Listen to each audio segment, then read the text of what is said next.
Okay, and welcome back, everyone, to this special coverage of the Inauguration Parade. Now it is Kamala Harris's turn, making her way up. Joe Biden is already at the White House. Now we're watching Kamala Harris making her way along the parade route with her alma mater marching band. Let's take a look. Rhodes Scholar, the first Nobel Peace Prize winner of... Looks like she's about to come out soon, so let's watch. So it looks like Kamala Harris will be coming out very soon, so we're just standing by and watching.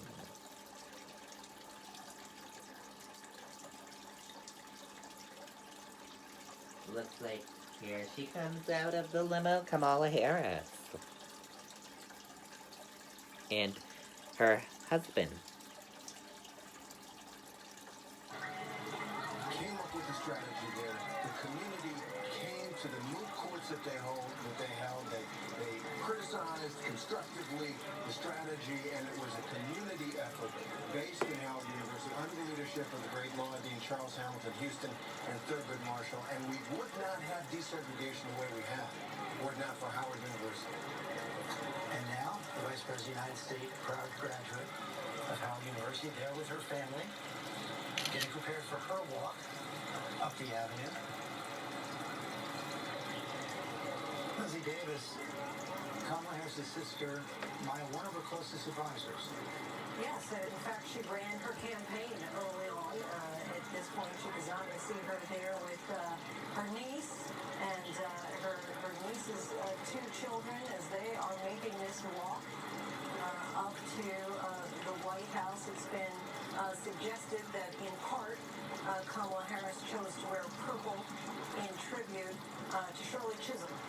That was her color. Of course, Shirley Chisholm attempted to make that run for president, first black woman on a major party ticket running for president back in 1972, I believe it was. Yeah.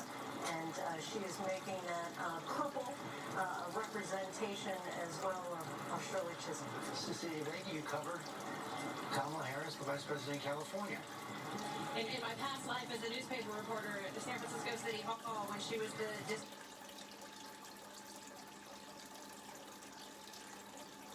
who worked very closely with her for years, who described, and this was I'm going to be a little bit hesitant because I hate this word about women, and this was another woman telling me this, that they described Kamala Harris as ambitious, and that wasn't meant in the sense of she shouldn't be ambitious. It was meant in the sense that Kamala Harris, DA to AG to Senate to this, knew that there was a path that she was on, that she was destined for a lot. And in the her post in San Francisco was a controversial one. There were decisions that had the Democrats angry with her because at one point she refused to charge a convicted killer, a cop killer, with the death penalty, and it didn't go over well. But she stood her ground because that was her principle. And here we are today, George. I'm still struck by the Howard University marching band and HBCU, historically black college and university. Can you hear what they're saying? I think she's close to Mary, George. Mary, can you hear what she's saying down there?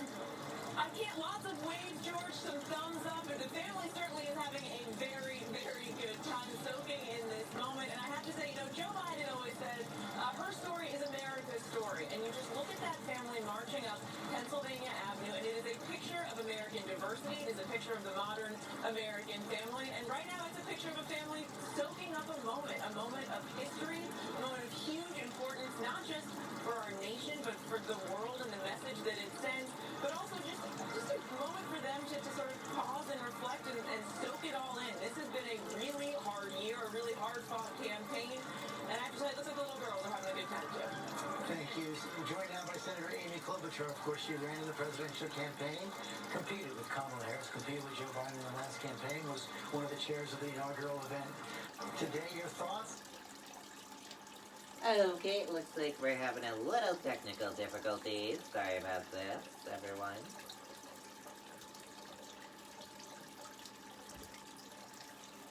This is not good. Sorry about this. This moment, first African American, first Asian American. vice. Still having technical difficulties. Sorry about Who this. chaired this got a lot of grief for going forward, actually. People said to us, that's why we did the Lincoln quote about him getting grief. They said, oh, why are you going on with this? You know, maybe he should be in a bunker after what happened and get sworn in a bunker. It would be safer. And we just thought that moment, which I know you appreciate the majesty of history, to have President Bush there, to have Vice President Pence there, to have the leadership on both sides sitting behind Kamala Harris and Joe Biden was so important for this country right now to heal and move forward. After watching the moment, it's hard to imagine deciding anything else. Yeah, that's right. We didn't think it was going to snow and then turn into sun. I will tell you that. I got to talk to Lady Gaga, so maybe that made it all worth it. But it was just as I thought Joe's speech, the president's speech, I have to convert to that now, was the most beautiful thing because he really spent his time talking directly to Americans in a plain-spoken way and basically said, I'm ready to give you a chance. If you didn't vote for me, you give me a chance, and let's move on together. And it's hard for Republican members even of Congress not to hear that and know he means it. What a year you have. As you can see, this is Kamala Harris making her way up along the parade route. We saw Joe Biden. Now this is Kamala Harris's turn along the parade route. Very short parade route again. As you can see, she is walking and making her way. Very, very cool. Around the events of the last year. That is an amazing question because I thought about that a lot actually when Garth Brooks was singing Amazing Grace. I just looked up at the blue sky and I thought, yeah, I made it through, but America made it through. And that's why at the very end when I introduced the president, I said we've been waiting for this for a long time, and I meant that for him and his family. You know, he would have liked this job for many, many years, but I mostly meant it for our country, that we have made it through, as our democracy has done, for 244 years through some really rough times, and now it's time to come out in the light in the other day. And I couldn't help but think of the stormy clouds over Donald Trump's inauguration, where I was seated with my friend who I miss so much, John McCain, as well as Bernie on the other side. And then here we were 4 years later. And I think that's how a lot of Americans felt. And you believe we can heal? I believe it. I'm not a Pollyanna about this. I know the anger. I certainly felt it myself as my staff was crouched in a closet with nothing but a fork to protect them because we were running the debate on the Democratic side. I know it. But at the same time, there are people of goodwill on both parties that want to move forward and get things done. And if they listen to their constituents, they'll tell. As you can see, Kamala Harris is making her way on the White House grounds now, making her way into the White House grounds, as you can see. This is Kamala Harris's turn.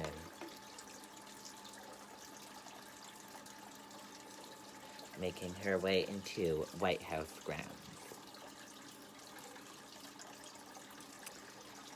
Very, very cool.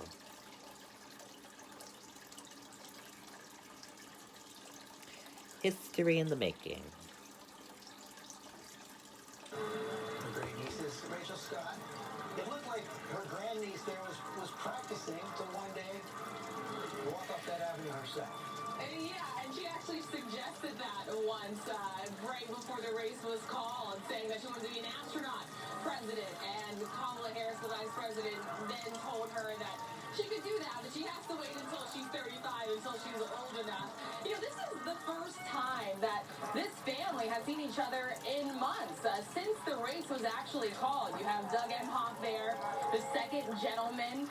But Harris said that while vice president would be great when she was running, she said Kamala is her favorite title, and that is what she is known as to their two kids, Cole and Ella. You see them there. This is a family that represents the diversity of America. It's a changing face in politics that we are seeing play out right here before us, and it is just remarkable. It's a remarkable image, both of them walking up there to the EOB, the White House, on the complex there. Harris says that she would like to keep her family dinners. She likes to spend some time around the dinner table on Sundays. They've been doing this via Zoom lately during the pandemic. That's one thing that she would like to keep as she moves into her role as vice president. But again, really reflecting the diversity of America, what we are seeing playing out right now. The first second gentleman our country has seen, and the first woman and woman of color to serve as vice president of the United States, marching up those steps right now, George. The steps of the old executive office building. She'll have a large suite of offices there. Of course, she'll also have a smaller office in the West Wing, closer to the president. No doubt will spend hours and hours in the Oval Office with the President of the United States as well.